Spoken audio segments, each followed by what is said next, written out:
ಕರ್ತನಲ್ಲಿ ಪ್ರೀತಿಯ big J ವಾಹಿನಿಯ ಎಲ್ಲ ವೀಕ್ಷಕರೇ, ನೀವೆಲ್ಲರಿಗೆ ಯೇಸುವಿನ ಸುಮಧುರವಾದ ನಾಮದಲ್ಲಿ ವಂದನೆಗಳನ್ನು ಸಲ್ಲಿಸ್ತೇನೆ. ಈ ವಾಹಿನಿಯ ಮುಖಾಂತರ ಮತ್ತೊಮ್ಮೆ ನಿಮ್ಮೆಲ್ಲರನ್ನು ಸಂಧಿಸುವಂತಹ ಅವಕಾಶವನ್ನು ದೇವರು ಒದಗಿಸಿದ್ದಾನೆ. ಆ ದೇವರ ನಾಮಕ್ಕೆ ಸ್ತೋತ್ರವಾಗಲಿ. ಇಂದಿನ ಈ ಧ್ಯಾನಕ್ಕೆ ನಮ್ಮನ್ನು ನಾವು ಪ್ರಾರ್ಥನಾ ಪೂರ್ವಕವಾಗಿ ಸಿದ್ಧಪಡಿಸಿಕೊಳ್ಳೋಣ, ಪ್ರಾರ್ಥನೆ ಮಾಡೋಣ. ನಮಗೋಸ್ಕರ ಕ್ರೂಜೆಯ ಮೇಲೆ ರಕ್ತವನ್ನು ಸುರಿಸಿ ನಮಗೋಸ್ಕರ ಮುರಿಯಲ್ಪಟ್ಟ ಯೇಸುವಿನಲ್ಲಿ ತಂದೆಯಾಗಿರುವ ದೇವರೇ, ನಿನ್ನ ಘನವುಳ್ಳ ನಾಮಕ್ಕೆ ಸ್ತೋತ್ರವಾಗಲಿ ಸ್ವಾಮಿ. ಈ ಒದಗಿ ಬಂದಿರುವಂತಹ ಶ್ರಮ ಕಾಲಕ್ಕಾಗಿ ಕ್ರೂಜೆಯ ಮೇಲೆ ಯೇಸುವೆ ನಿನ್ನನ್ನು ಒಪ್ಪಿಸಿಕೊಡುವ ಮೂಲಕವಾಗಿ ಪ್ರಕಟವಾದ ದೇವ ಪ್ರೀತಿ ಈ ಧ್ಯಾನಿಸುವ ವೇಳೆಯಲ್ಲಿ, ಈ ಶ್ರಮ ಕಾಲದ ಈ ವೇಳೆಯಲ್ಲಿ ನಮ್ಮೊಂದಿಗಿರು. ಈ ಧ್ಯಾನದಲ್ಲಿಯೂ ನಿನ್ನ ಆತ್ಮನ ಬಲವನ್ನು ಕೊಟ್ಟು ನಮ್ಮನ್ನು ನಡೆಸು. ವಾಕ್ಯವನ್ನು ಆಲಿಸುವವರು ಅದನ್ನು ನಮ್ಮ ಜೀವಿತದಲ್ಲಿ ಅಳವಡಿಸಿಕೊಂಡು ಜೀವಿಸುವವರು ನಾವಾಗುವಂತೆ ಈ ಧ್ಯಾನವು ನಮ್ಮನ್ನು ಬಲಪಡಿಸಲಿ. ನಮ್ಮ ಜೀವನ ಪ್ರಯಾಣವನ್ನು ಆಶೀರ್ವಾದ ಮಾಡು. ಯೇಸುವಿನ ನಾಮದಲ್ಲಿ ಬೇಡಿದ್ದೇವೆ ನಮ್ಮ ದೇವರೇ, ಆಮೆನ್. ಕರ್ತನಲ್ಲಿ ಪ್ರಿಯರೇ, ನಾವೆಲ್ಲರೂ ಪಯಣಿಗರು, ಪ್ರಯಾಣ ಮಾಡುವವರು. ಹತ್ತಿರದ ಪ್ರಯಾಣ, ದೂರದ ಪ್ರಯಾಣ, ಸಂತೋಷದ ಪ್ರಯಾಣ. ಎಲ್ಲಿಗಾದರೂ ಪಿಕ್ನಿಕ್ನಂತಹ ಕಾರ್ಯಗಳಿಗೆ ಹೋಗುವುದಕ್ಕೆ ಸಿದ್ಧರಾಗುವಾಗ ಅಥವಾ ಆ ಪ್ರಯಾಣ ಸಂತೋಷವನ್ನು ನೀಡ್ತದೆ. ಇನ್ನು ಅನೇಕ ವೇಳೆಗಳಲ್ಲಿ ನಾವೆಲ್ಲೂ ಇರ್ತೇವೆ. ನಮ್ಮ ಆಪ್ತರಿಂದ ಬರುವಂಥ ಫೋನ್ ಕಾಲ್, ನಡೆದಿರುವಂಥ ಸಂಗತಿಗಳನ್ನು, ಘಟನೆಗಳನ್ನು ನೇರವಾಗಿ ಹೇಳದೆ ಅರ್ಜೆಂಟಾಗಿ ಬರಬೇಕು ಎಂಬುದಾಗಿ ಆ ಸಂದೇಶ ಸಿಗುವಾಗ ಅಂತಹ ಸಂದರ್ಭಗಳಲ್ಲಿ ಮಾಡುವ ಪ್ರಯಾಣಗಳು, ಸಂದೇಹಗಳು, ಏನಾಗಿದೆಯೋ ಎಂಬ ಆಲೋಚನೆಗಳೊಂದಿಗೆ ಮಾಡುವ ಪ್ರಯಾಣ, ಹೀಗೆ ಎಲ್ಲ ರೀತಿಯ ಪ್ರಯಾಣಗಳನ್ನು ಮಾಡ್ತೇವೆ. ನಮ್ಮ ಎಲ್ಲ ಪ್ರಯಾಣಗಳಿಗೂ ಉದ್ದೇಶಗಳಿರ್ತದೆ. ಸಿಂಪಲ್ ಆಗಿ ಸಂಜೆ ಹೊತ್ತು ಅಥವಾ ಬೆಳಿಗ್ಗೆ ವಾಕ್ ಮಾಡುವವರು ಕೂಡ ಅವರ ಒಂದು ಉದ್ದೇಶ ಫಿಟ್ಟಾಗಿ ಕಾಣಿಸಿಕೊಳ್ಳಬೇಕು, ಹೊಟ್ಟೆ ಕರಗಬೇಕು. ಅನೇಕರು ಮಾಡುವಂಥ ಆ ಪ್ರಯಾಣಗಳು, ನಮ್ಮ ಉದ್ದೇಶಗಳು ನೆರವೇರಬೇಕಾದರೆ ಪ್ರಯಾಣ ಅದರ ಭಾಗವೇ. ನಾವು ಅಲ್ಲಿಗೆ ಹೋಗಿಯ ಕಾರ್ಯವನ್ನು ಮಾಡುವಂಥದ್ದು. ಹೀಗೆ ಪ್ರಯಾಣ ಮತ್ತು ಉದ್ದೇಶ ಅಂದರೆ ಒಂದು ಪ್ರಯಾಣ ಇದೆ, ಆ ಪ್ರಯಾಣಕ್ಕೊಂದು ಉದ್ದೇಶ ಇದೆ. ಇಂದಿನ ಪ್ರಸ್ತಾಪವು ಕೂಡ ಒಂದು ಪಯಣವಾಗಿದೆ. ವರ್ಷಗಳ ಹಿಂದೆ ನಾವು ಮೂನಾರ್ ಎನ್ನುವಂಥ ಕೇರಳದ ಒಂದು ಜಾಗಕ್ಕೆ ಪಿಕ್ನಿಕ್ ಹೋಗಿದ್ದೆವು. ಸಭಾ ಪಾಲಕರುಗಳು, ಪಾಲಕಿಯರು ಒಂದು ತಂಡವಾಗಿ. ಅಲ್ಲಿ ಒಂದು ಸ್ಥಳದಲ್ಲಿ ನಾವು ಹೋದಾಗ ಈ ಪರ್ಟಿಕ್ಯುಲರ್ ಸಮಯದಲ್ಲಿ ಆ ಜಾಗಕ್ಕೆ ಹೋಗಲಿಕ್ಕೆ ಆಗುವುದಿಲ್ಲ, ಅದನ್ನು ಬಂದ್ ಮಾಡಲಾಗಿದೆ ಎನ್ನುವಂಥ ಸುದ್ದಿ ಸಿಕ್ಕಿತು. ಬೇಸರ ಆಯಿತು ನಮಗೆಲ್ಲ. ಯಾಕೆಂದರೆ ಆ ಟ್ರಿಪ್ನಲ್ಲಿ ಅದೊಂದು ಆಕರ್ಷಣೀಯವಾಗಿರುವಂಥ ಒಂದು ಆಸ್ಪೆಕ್ಟ್ ಆಗಿತ್ತು, ಅಂಶವಾಗಿತ್ತು. ಸೊ ನೋಡುವಂಥ ಆಸೆ ನಮಗೆ ಇತ್ತು. ಆಗ ಆ ಅವಕಾಶ ಮುಚ್ಚಲ್ಪಟ್ಟಿತು. ಮುಚ್ಚಲ್ಪಡುವ ಅವಕಾಶಗಳು, ಮುಚ್ಚಿ ಹೋದ ಅವಕಾಶಗಳು, ಅದನ್ನು ತೆರೆಯುವವರಿದ್ದರೆ ನಮಗೆಷ್ಟು ಸಂತೋಷ. ಇಂದು ಪ್ರಯಾಣ ಮಾಡುವ ಪಯಣಿಗ, ಆತನ ಪ್ರಯಾಣಕ್ಕೊಂದು ಉದ್ದೇಶವಿದೆ. ಬಾಗಿಲನ್ನು ತೆರೆಯುವ ಉದ್ದೇಶ, ನಿತ್ಯತ್ವದ ಬಾಗಿಲನ್ನು ತೆರೆಯುವ ಉದ್ದೇಶದೊಂದಿಗೆ ಪಯಣಿಸುವ ಆ ಪಯಣಿಗನೇ ಯೇಸು. ಆದರೆ ಇದು ಸಂತಸದ ಪಯಣವಲ್ಲ, ಇಹಲೋಕ ಜೀವನದ ಕೊನೆಯ ಪಯಣ. ನಮ್ಮ ಹಾಗೆ ಮಾನವನಾಗಿ ಜೀವಿಸಿದ ಒಬ್ಬ ವ್ಯಕ್ತಿಯ, ಈ ಪಯಣಿಗನ ಕೊನೆಯ ಪಯಣವದು. ಇಂದಿನ ಪ್ರಸ್ತಾಪ ಗೋಲ್ಗಥಾದೆಡೆಗೆ ಯೇಸು, ಟುವರ್ಡ್ಸ್ ಗೋಲ್ಗಥಾ. ಈ ಧ್ಯಾನಕ್ಕೆ ಆಧಾರ ವಾಕ್ಯ ಶ್ರೀ ಯೋಹಾನನು ಬರೆದ ಸುವರ್ತಮಾನ 19ನೇ ಅಧ್ಯಾಯದ 17ನೆಯ ವಚನ. ಅವರು ಯೇಸುವನ್ನು ತೆಗೆದುಕೊಂಡು ಹೋದರು. ಆತನು ತನ್ನ ಶಿಲುಬೆಯನ್ನು ತಾನೇ ಹೊತ್ತುಕೊಂಡು ಕಪಾಲ ಸ್ಥಳವೆಂಬ ಸ್ಥಾನಕ್ಕೆ ಹೋದನು. ಇದಕ್ಕೆ ಇಬ್ರಿಯ ಮಾತಿನಲ್ಲಿ ಗೋಲ್ಗೊಥಾ ಎಂದು ಹೆಸರು. ಗೋಲ್ಗೊಥಾ ಕಡೆಗಿನ ಯೇಸುವಿನ ಪಯಣ. ಓದಿ ಕೇಳಿದ ಭಾಗದಲ್ಲಿ ಯೇಸು ಗೋಲ್ಗೊಥಾದ ಕಡೆಗೆ ಹೋಗುವಂತಹ ಪ್ರಸ್ತಾಪ ಇದೆ. ಆ ಸನ್ನಿವೇಶ ಇಂತಹ ನೋವು ತರಿಸುವಂತಹ ಸಂಗತಿ ಎಂದರೆ, ಈಗಾಗಲೇ ಹಿಂದಿನ ರಾತ್ರಿ ವಿಚಾರಣೆಯ ನೆಪದಲ್ಲಿ ಸಕಲ ರೀತಿಯಲ್ಲೂ ಕೂಡ ದುಃಖಕ್ಕೆ ಒಳಗಾಗಿರುವಂಥ, ನೋವಿಗೆ ಒಳಗಾಗಿರುವಂಥ ಗೆತ್ಸೆಮನೆಯ ತೋಟದ ಪ್ರಾರ್ಥನೆ. ಈ ಪ್ರಾರ್ಥನೆಯ ಕುರಿತು YS ಲೂಯಿಸ್ ಅವರು ಬಹಳ ಚಂದವಾಗಿ ಬರೀತಾರೆ, ಒಂದು ಕವನವನ್ನು ಬರೀತಾರೆ. ಮನಸ್ಸಿನುದ್ವೇಗದಲ್ಲಿ ಹೊಂಚುತಿಹ ಬೆವರು ಹನಿ, ರಕ್ತ ಬಿಂದುಗಳಂತೆ ಧರೆಗಿಳಿಯುತ್ತಿರಲು ಸನ್ನಿಹಿತವಾಗುತಿಹ ಕಾಲವನ್ನು ನೆನೆದೆದ್ದು ಹಿಂದಿರುಗಿ ಬರುತಿಹನು ಬಿಗಿದಿಹುದು ಕೊರಲು ಎನ್ನುವಂಥದ್ದು. ಇಲ್ಲಿ ಒಂದು ಸಾಲು ಬಹಳ ಮುಖ್ಯ. ಯೇಸು ಎಂತಹ ಹೋರಾಟವನ್ನು ಮಾಡ್ತಾ ಇದ್ದ ಎನ್ನುವಂಥದ್ದು ಆ ಸಾಲುಗಳು ತಿಳಿಸ್ತದೆ. ಸನ್ನಿಹಿತವಾಗುತಿಹ ಕಾಲವನ್ನು ನೆನೆದೆದ್ದು, ಅಂದರೆ ಮುಂದೆ ತನಗೆ ಬರುವಂತಹ ಕಾಲ ಯಾವುದು? ಈ ಗೊಲ್ಗೊಥಾದೆಡೆಗೆ ತನ್ನ ಕ್ರೂಜೆಯನ್ನು ತಾನೇ ಹೊತ್ತುಕೊಂಡು ಹೋಗುವಂತಹ, ಮುಂದೆ ತನ್ನನ್ನು ಹೊರುವಂತಹ ಕ್ರೂಜೆಯನ್ನು ಈಗ ತಾನೇ ಹೊತ್ತುಕೊಂಡು ಹೋಗುವ ಯೇಸುವಿನ ಆ ಯೇಸು ಆ ಕಾಲವನ್ನು ನೆನೆದೆದ್ದು, ಅಂದರೆ ಇದೆಲ್ಲವನ್ನು ನೆನೆದು ಏಳುವಂಥ ಸ್ವಾಮಿ ತನ್ನ ಉದ್ದೇಶದಿಂದ ಹಿಂದಿರುಗುವುದಿಲ್ಲ. ಯಾಕೆಂದರೆ ಯೇಸುವಿನ ಪ್ರಾರ್ಥನೆ ನನ್ನ ಚಿತ್ತ ಅಲ್ಲ.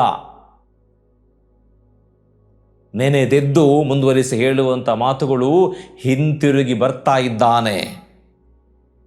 ಕೊರಲು ಅಂದರೆ ಕುತ್ತಿಗೆ ಗಂಟಲು ಬಿಗಿ ಹಿಡಿದಿರುವಂಥ ಆ ಸ್ಥಿತಿ ಆತನದು ಎಂಬುದಾಗಿ, ಆ ಸ್ಥಿತಿಯನ್ನು ದಾಟಿಕೊಂಡು ಬಂದ ಯೇಸು ಅಂಥ ನಾಳೆ ನಾನು ಹೊರಬೇಕಾದ ಕ್ರೂಜೆಯ ಆ ಸ್ಥಿತಿಯನ್ನು ನೆನೆದೆದ್ದು ಬರುವ ಯೇಸು ಪ್ರಸ್ತುತ ಭಾಗದಲ್ಲಿ ಗೊಲ್ಗೊಥಾ ಕಡೆಗೆ ಪ್ರಯಾಣ ಮಾಡ್ತಾ ಇದ್ದಾನೆ. ಕ್ರೂಜೆಯನ್ನು ಹೊತ್ತುಕೊಂಡು ಗೊಲ್ಗೊಥಾದ ಕಡೆಗೆ ಹೋಗುವ ಯೇಸು ಸ್ವಾಮಿ. ಗೊಲ್ಗೊಥಾ, ಕಲ್ವಾರಿ, ನಮ್ಮೆಲ್ಲರಿಗೆ ಚಿರಪರಿಚಿತವಾಗಿರುವಂತಹ, ನಾವೆಲ್ಲರೂ ಅಲ್ಲಿಗೆ ಹೋಗದೇ ಇದ್ದರೂ ಕೂಡ ಈ ಸ್ಥಳ ಸಂಗೀತಗಳಲ್ಲಿ, ನಮ್ಮ ವಾಕ್ಯ ಧ್ಯಾನಗಳಲ್ಲಿ ಇದನ್ನು ಆಲಿಸಿ ಒಂದು ರೀತಿಯಲ್ಲಿ ಈ ಹೆಸರು ನಮ್ಮೆಲ್ಲರಿಗೆ, we are all familiar with this word, with this place. ಕಪಾಲ ಸ್ಥಳ, ಗೋಲ್ಗೊಥಾ, ಕಲ್ವಾರಿ, ಈ ಜಾಗದ ಬಗ್ಗೆಯೋ ಅಥವಾ ಗೊಲ್ಗೊಥಾ ಇದರ ಬಗ್ಗೆಯೂ ಕೂಡ ಒಬ್ಬರು ಒಂದು ಕವನವನ್ನು ಬರೀತಾರೆ. ಅದು ಈ ರೀತಿ ಇದೆ: ಈ ಪೃಥ್ವಿಯ ಗೋಲ ಗೋಲ್ಗೊಥಾ, ತಲೆಯ ಬಿಳಿ ಬುರುಡೆಗಳ ಬರಡು ದಿನ್ನೆಯ ಮೇಲೆ ಗಾಳಿ ಗೀತಿಸುತ್ತಿಹುದು ಗೋಳ ಗೀತ. ಈ ವೃಷ್ಟಿಯ ಗೋಲ ಗೋಲ್ಗೊಥಾ, ಗಾಳಿಯೂ ಕೂಡ ಒಂದು ರೀತಿಯಲ್ಲಿ ಗೋಳಿನ ಗೀತವನ್ನು ಹಾಡ್ತಾ ಇರುವಂಥ, ಅದರ ಬಗ್ಗೆ ಆ ಕವನದಲ್ಲಿ ಸಾಲುಗಳು ಪ್ರಸ್ತಾಪವಾಗಿದೆ. ಕಪಾಲ ಸ್ಥಳ ಅಥವಾ ಸ್ಕಲ್, ತಲೆಬುರುಡೆ, ಅರಾಮಿಕ್ ಮತ್ತು ಹೀಬ್ರು ಭಾಷೆಯಲ್ಲಿ ಈ ತಲೆಬುರುಡೆಗೆ ಗೋಲ್ಗೊಥಾ ಅಂತ ಕರೀತಾರೆ. ಗ್ರೀಕ್ನಲ್ಲಿಯೂ ಕೂಡ ಇದೇ ಪದವನ್ನು ಬಳಸ್ತಾರೆ. ಲ್ಯಾಟಿನ್ ಭಾಷೆಯಲ್ಲಿ ಈ ಸ್ಕಲ್ಗೆ ಕಲ್ವಾರಿಯಾ ಅಂತ ಹೇಳ್ತಾರೆ. ಅಲ್ಲಿಂದ ಇಂಗ್ಲಿಷಿನ ಕ್ಯಾಲ್ವರಿ ಮತ್ತು ನಾವು ಕನ್ನಡದಲ್ಲಿ ಇವತ್ತು ಬಳಸುವಂಥ ಕಲ್ವಾರಿ ಗುಡ್ಡ, ಕಲ್ವಾರಿ ಎನ್ನುವಂಥ ಪದಪ್ರಯೋಗಗಳು ಬಳಕೆಯಾಗಿರುವಂಥದ್ದು. ಬರಡು ದಿನ್ನೆ, ಒಣಗಿದ ಜಾಗ, ತಲೆಬುರುಡೆಗಳು. ಜಸ್ಟ್ ಇಮ್ಯಾಜಿನ್ ಮಾಡಿ, ಸಂಜೆ ಕತ್ತಲೆ ಆಗ್ತಾ ಇರುವ ಸಂದರ್ಭದಲ್ಲಿ ಯಾವುದೋ ಒಂದು ಜಾಗದಲ್ಲಿ ನೀವು ಒಬ್ಬರೇ ನಡೆದುಕೊಂಡು ಹೋಗ್ತಾ ಇದ್ದೀರಿ. ನಡೆದುಕೊಂಡು ಹೋಗುವಾಗ ದಾರಿಯ ಬದಿಯಲ್ಲಿ ಒಂದು ಬಿಳಿ ಬಣ್ಣದ ವಸ್ತು, ಅದೇನು ಅಂತ ನೋಡುವಾಗ ತಲೆಬುರುಡೆ. ಸುಮ್ಮನೆ ಇಮ್ಯಾಜಿನ್ ಮಾಡಿ, ಎಷ್ಟೊಂದು ಭಯಭೀತಿ ತರುವಂಥ ಒಂದು ಸನ್ನಿವೇಶ ಆಗಬಹುದದು. ಅಂತ ಸ್ಥಿತಿ ಬರುವುದು ಬೇಡ.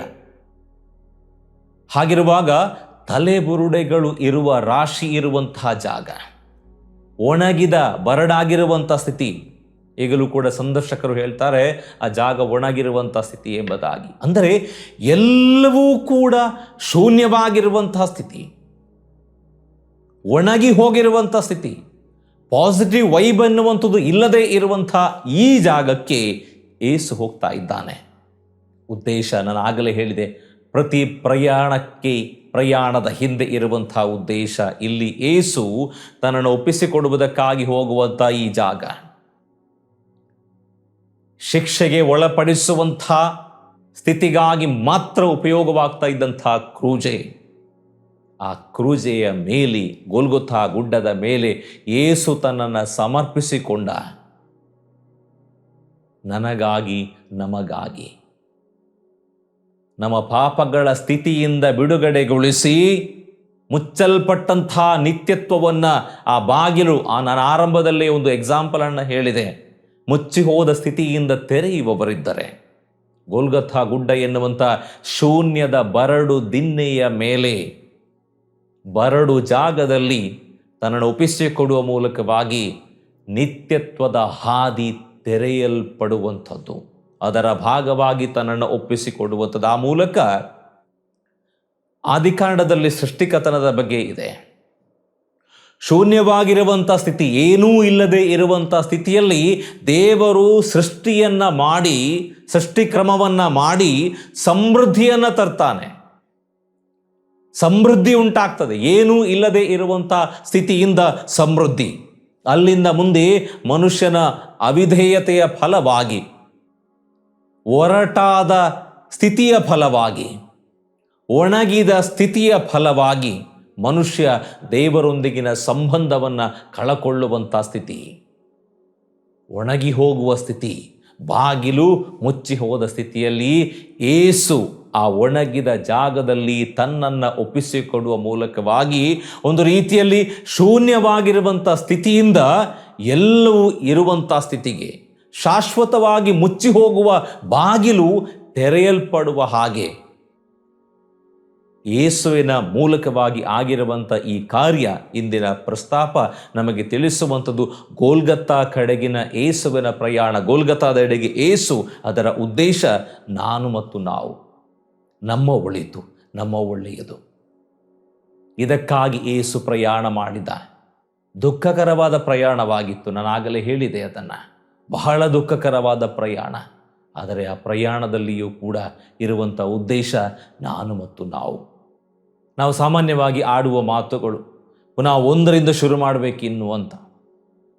ಅಂದರೆ ಇಲ್ಲಿವರೆಗೆ ಮಾಡಿದ್ದೆಲ್ಲವೂ ಕೂಡ ಅದು ಮುಗಿದು ಎಲ್ಲವೂ ಕೂಡ ಈಗ ಹೊಸತಾಗಿ ಪ್ರಾರಂಭ ಮಾಡಬೇಕೆಂಬುದಾಗಿ ಗೋಲ್ಗೊಥಾ ಗುಡ್ಡದ ಮೇಲೆ ಏಸು ತನ್ನನ್ನು ಒಪ್ಪಿಸಿಕೊಡುವ ಮೂಲಕವಾಗಿ ಒಂದು ರೀತಿಯಲ್ಲಿ ಹೊಸತನದ ಪ್ರಾರಂಭ, ಹೊಸ ಜೀವದ ಪ್ರಾರಂಭ, ಹೊಸ ಜೀವನದ ಪ್ರಾರಂಭ ಅದು. ಆದ್ದರಿಂದಲೇ ಸಂಗೀತಗಾರರು ಎಷ್ಟು ಸುಂದರವಾಗಿ ಹೇಳ್ತಾರೆ ಅಂತ ಹೇಳಿದರೆ, ಸಂಗೀತ ಹೀಗೆ ಪ್ರಾರಂಭವಾಗ್ತದೆ, ನಾನು ಊರು ಗ್ರಾಮ ದೇಶವ ಸಂಚಾರ ಮಾಡಲು. ಆದರೆ ಕೊನೆಯ ಚರಣ ಬಹಳ ಸುಂದರ. ನಾನು ಈ ಸಂಗೀತವನ್ನು, ಈ ಸಾಲುಗಳನ್ನು ಅನೇಕ ಬಾರಿ ಪ್ರಸ್ತಾಪಿಸಿದ್ದೆ, ಯಾಕೆಂದರೆ ಅದಷ್ಟು ಸುಂದರವಾಗಿರುವಂಥ ಸಾಲುಗಳು. ಅಲ್ಲಿ ಸಂಗೀತಗಾರರು, ಭಕ್ತರು ಬರೀತಾರೆ, ಹೇಗೆ ಬರೀತಾರೆ ಅಂತ ಕೇಳಿದರೆ, ಅತೀಷ್ಟ ಇಪ್ಪೆ ಗುಡ್ಡವೇ ಪವಿತ್ರ ಗೋಲ್ಗೊಥಾ, ನಿಮ್ಮಲ್ಲಿ ಹುಟ್ಟಿ ಬಂತೆಲಿ ಜಗತ್ ಸಂಜೀವನ. ಒಂದು ಹೊಸ ಜೀವ ಹುಟ್ಟಿ ಬಂತು. ಒಣಗಿರುವ ತಲೆಬುರುಡೆಗಳ ರಾಶಿ ಇರುವಂಥ ಸನ್ನಿವೇಶಗಳಿರುವಂಥ ಒಣಗಿದ ದಿನ್ನೆ ಅಥವಾ ಆ ಎತ್ತರದ ಜಾಗದಿಂದ ಅಲ್ಲಿ ಏಸು ತನ್ನನ್ನು ಒಪ್ಪಿಸಿಕೊಡುವ ಮೂಲಕವಾಗಿ ಜಗತ್ ಸಂಜೀವನ ಎನ್ನುವಂಥದ್ದು, ಹೊಸ ಜೀವನ ಎನ್ನುವಂಥದ್ದು ಅಲ್ಲಿ ಹುಟ್ಟಿ ಬಂತು ಎಂಬುದಾಗಿ. ಪ್ರೀತಿಯ ಬಿಗ್ ಜೆ ವೀಕ್ಷಕರೇ, ದೇವಜನರೇ, ನಾನಾಗಲೇ ಹೇಳಿದ ಹಾಗೆ ಏಸುವಿನ ಗೋಲ್ಗೊಥಾದೆಡೆಗಿನ ಪ್ರಯಾಣ ಅದು ನನಗಾಗಿ, ನಮಗಾಗಿ. ಶೂನ್ಯವಾಗಿರುವ ಸ್ಥಿತಿಯಿಂದ, ಅದರಿಂದಲೇ ಭಕ್ತರು ಸಂಗೀತವನ್ನು ಬಹಳ ಚಂದವಾಗಿ ಬರೀತಾರೆ, ಹಾಡ್ತಾರೆ. ಶೂನ್ಯವಾಗಿದ್ದ ನನ್ನ 100ಕ್ಕೆ 100ರಷ್ಟು ಮಾಡಿ. ಇದನ್ನು ಆಧಾರವಾಗಿಸಿ ಬರೆಯುವಂಥದ್ದು. ಅಥವಾ ಆ ಸಂಗೀತದ ಸಾಲುಗಳು ಈ ಶ್ರಮ ಕಾಲದಲ್ಲಿ ಹೆಚ್ಚು ಅದು ಅನ್ವರ್ಥವಾಗ್ತದೆ. ಶೂನ್ಯವಾಗಿರುವಂಥ, ಅದರಲ್ಲೂ ವಿಶೇಷವಾಗಿ ಇಂದಿನ ಪ್ರಸ್ತಾಪ, ಶೂನ್ಯವಾಗಿರುವ ಸ್ಥಿತಿಯಿಂದ ನಿತ್ಯತ್ವದ ಬಾಗಿಲು ತೆರೆಯುವುದಕ್ಕಾಗಿ ಗೊಲ್ಗಥಾ ಕಡೆಗಿನ ಯೇಸುವಿನ ಪ್ರಯಾಣ, ಶಿಕ್ಷೆಗೆ ಒಳಪಡಿಸುವಂತಹ ಕ್ರೂಜೆ.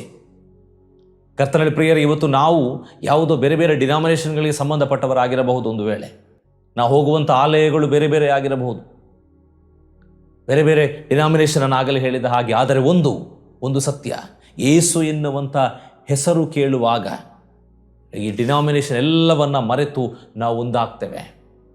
ಕ್ರೂಜೆಯನ್ನು ನೋಡುವಾಗ ಈ ಡಿನಾಮಿನೇಷನ್ ಎಲ್ಲವನ್ನ ಮರೆತು, ಅದು ಯಾರ ಡಿನಾಮಿನೇಷನ್ನ ಕ್ರೂಜೆ ಯಾರೂ ಕೇಳುವುದಿಲ್ಲ. ನಾವು ಕ್ರೂಜೆಯನ್ನು ನೋಡುವಾಗ ಆ ಗೌರವ ನಮ್ಮಲ್ಲಿ ಬರ್ತದೆ. ಹೇಗೆ ಬಂತು? ಯೇಸುವಿನ ಮೂಲಕ. ಇನ್ನೂ ಒಂದು ಕವನದೊಂದಿಗೆ, ಆ ಕವನವು ನಮಗೆ ಕೊಡುವಂತಹ ಪಂಥಾಹ್ವಾನ, ಚಾಲೆಂಜ್ ಏನು ಅಂತ ಹೇಳಿದರೆ ಬಹಳ ಸುಂದರ. ಆ ಕವನ ಹೀಗಿದೆ: ಕೊಂದರು ಸಾಯದಿಹ ಸತ್ಯ ಮೆರೆದಿಹುದು. ಇದು ಕ್ರೂಜೆಯ ಮೇಲೆ ಆಗಿರುವಂತಹ ಕಾರ್ಯಪ್ರಿಯರೇ. ಕೊಂದರು ಸಾಯದಿಹ ಸತ್ಯ ಮೆರೆದಿಹುದು. ಸತ್ಯ ಮೆರೆಯುತ್ತಾ ಇದೆ. ಯೇಸು ಹೇಳ್ತಾನೆ, ನಾನೇ ಸತ್ಯ. ಆ ಸತ್ಯ ಮೆರೆಯುವಂಥ ಸ್ಥಿತಿ ಇದು ಎಂಬುದಾಗಿ ಭಕ್ತರು ಬರೀತಾರೆ, ಹಾಡ್ತಾರೆ. ಮರಣದಲ್ಲಿ ಅಮೃತತ್ವ ನೋಡು ಕೊನರಿಹುದು. ಅಮೃತತ್ವ ಅಂತ ಹೇಳಿದರೆ ನಾಶ ಇಲ್ಲದೆ ಇರುವಂಥ ಸ್ಥಿತಿ, ನಾಶವಾಗದೇ ಇರುವಂಥ ಸ್ಥಿತಿ, ಸದಾಕಾಲ ಜೀವವಾಗಿರುವಂಥ ಜೀವದ ಸ್ಥಿತಿ. ಅದು ಕೊನರಿಹುದು ಅಂತ ಹೇಳಿದರೆ ಚಿಗುರುವಂಥ ಸ್ಥಿತಿ. ಅದು ಕ್ರೂಜೆಯಲ್ಲಿ ಆಗುವಂಥ ಕಾರ್ಯ. ನೆತ್ತರಿನ ಹೊಳೆಯಲ್ಲಿ ಪಾಪ ತೊಳೆದಿಹುದು. ಇದು ಬಹಳ ಮುಖ್ಯ ಪ್ರಿಯರೇ.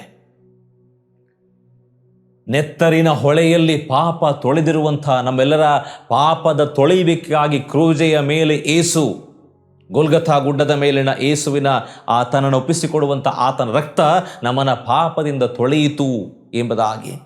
ಕ್ಷಮೆಯಲ್ಲಿ ಕ್ರೂರತೆಯ ಮೊನೆಯು ಮುರಿದಿಹುದು. ಕ್ಷಮೆಯಲ್ಲಿ ಕ್ರೂರತೆಯ ಮೊನೆಯು ಮುರಿದಿಹುದು. ಕಂಬನಿಯ ಕಣವು ಶಾಂತಿಯುದ್ಘಾತ. ಈ ಪೃಥ್ವಿಯ ಗೋಲ ಗೋಲ್ಗೊಥಾ. ಗಾಳಿ ಗೀತಿಸುತ್ತಿಹುದು ಅಮರಘಾತ ಎಂಬುದಾಗಿ. ಅಮರವಾದ ಗೀತೆಯನ್ನು ಇವತ್ತು ಗಾಳಿ ಹಾಡ್ತಾ ಇದೆ. ಕ್ರೂಜೆಯ ಮೇಲೆ ಆಗಿರುವಂಥ ಆ ಪರಿವರ್ತನೆಯನ್ನು, ಸಂಜೀವನವನ್ನು ಸಂಗೀತಗಾರರು ವಿವರಿಸ್ತಾರೆ. ಕರ್ತನಲ್ಲಿ ಪ್ರೀತಿಯ ವೀಕ್ಷಕರೇ, ನಮ್ಮ ಜೀವಿತದಲ್ಲಿಯೂ ಕೂಡ ಜಗತ್ಸಂಜೀವನವಾಗಿ ಬಂದ ಏಸು ನಮ್ಮಲ್ಲಿ ತನ್ನ ಕಾರ್ಯವನ್ನು ಮಾಡಲಿ. ಆ ಸಂಗೀತದಲ್ಲಿ ಆದ ಬದಲಾವಣೆಗಳು, ಸಂಗೀತದಲ್ಲಿ ಆ ಕವನದಲ್ಲಿ ಹೇಳಲ್ಪಟ್ಟ ಸಾಲುಗಳಂತೆಯೇ ಈ ಶ್ರಮ ಕಾಲವು ಬಹಳ ಮುಖ್ಯವಾಗಿ ಒಂದು ಸಂಗತಿ, ಗೋಲ್ಗಥಾದೆಡೆಗೆ ಏಸು ಪಯಣಿಸಿದ್ದು ನನಗಾಗಿ. ಏಸುವಿನ ಪ್ರಯಾಣದ ಉದ್ದೇಶ ಸಂಪೂರ್ತಿ ನನ್ನಲ್ಲಿ ಅದು ನೆರವೇರಬೇಕು. ನೆರವೇರಬೇಕಾದರೆ ನಾವು ನಮ್ಮ ಜೀವಿತದಲ್ಲಿ ಆತನನ್ನು ಪ್ರೀತಿಸುವವರಾಗಿ ಮುಂದೆ ಸಾಗುವವರಾಗಬೇಕು. ಆತನನ್ನು ಪ್ರೀತಿಸುವವರಾಗಿ ಮುಂದೆ ಸಾಗುವವರಾಗಬೇಕು. ಮತ್ತು ಸಂಗೀತಗಾರ ಹೇಳ್ತಾನೆ, ನಿನ್ನ ಹೊರತು ನನ್ನ ಅಸ್ತಿತ್ವವೇ ಇಲ್ಲ ಎಂಬ ಅರ್ಥ ಕೊಡುವಂಥ 291ನೆಯ ಕನ್ನಡ ಸಂಗೀತ. ನಿನ್ನ ಹೊರತು ಸಾಗಲಾರೆ ಮುಂದಿನ ಪ್ರಯಾಣದೋಳು, ಗುರಿಗೆಂದು ಮುಟ್ಟಲಾರೆ ಸೋತು ಯಾತ್ರ ಕಷ್ಟದೋಳು. ಮುಂದೆ ನಡೆ ಪ್ರಿಯ ಸ್ವಾಮಿ ತೋರು ನಿನ್ನ ಹೆಜ್ಜೆಯ, ಕ್ಷಣ ಕ್ಷಣ ನಿನ್ನ ವಾಣಿ ಕೇಳಲೀಸು ಒಡೆಯ. ನೀನು ಮುಂದೆ ಹೋಗು, ನನಗೆ ಮಾರ್ಗ ತೋರಿಸು, ನಿನ್ನನ್ನು ಹಿಂಬಾಲಿಸ್ತೇನೆ. ಪ್ರತಿ ಕ್ಷಣವೂ ಕೂಡ ನಿನ್ನ ಸ್ವರವನ್ನು ಆಲಿಸುವಂತೆ ಮಾಡು. ಇದು ನಮ್ಮ ಪ್ರಾರ್ಥನೆಯಾಗಲಿ. ಈ ಶ್ರಮ ಕಾಲವು ನಮ್ಮೆಲ್ಲರಿಗೆ ಎಲ್ಲ ರೀತಿಯಲ್ಲೂ ಕೂಡ ದೇವರ ಆಶೀರ್ವಾದ ಒದಗಿ ಬರುವ ಹಾಗೆ ದೇವರ ಆತ್ಮನು ನಮ್ಮೊಂದಿಗಿದ್ದು ನಮ್ಮನ್ನು ನಡೆಸಲಿ. ಪ್ರೀತಿ ಸ್ವರೂಪಿಯಾಗಿರುವ ಯೇಸುವಿನಲ್ಲಿ ತಂದೆಯಾಗಿರುವ ದೇವರೇ, ಕೊಟ್ಟಂಥ ವಾಕ್ಯಕ್ಕಾಗಿ ಸ್ತೋತ್ರ.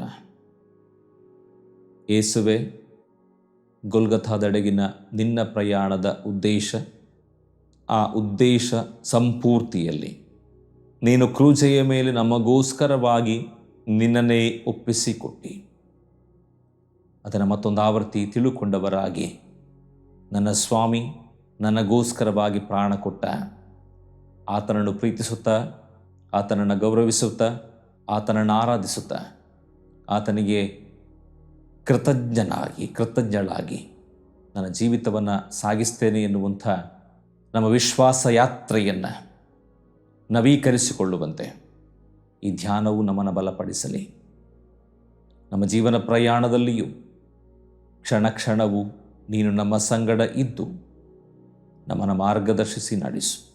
ಯೇಸುವಿನ ನಾಮದಲ್ಲಿ ಬೇಡಿದ್ದೇವೆ ನಮ್ಮ ದೇವರೇ, ಆಮೆನ್. ಸುವಾರ್ತೆ ತಲುಪದ ಊರು ಇರಲೇಬಾರದು, ಸಭೆಯೂ ಇಲ್ಲದ ಗ್ರಾಮ ಇರಬಾರದೆಲ್ಲಿಯೂ. ಸುವಾರ್ತೆ ತಲುಪದ ಊರು ಇರಲೇಬಾರದು, ಸಭೆಯೂ ಇಲ್ಲದ ಗ್ರಾಮ ಇರಬಾರದೆಲ್ಲಿಯೂ.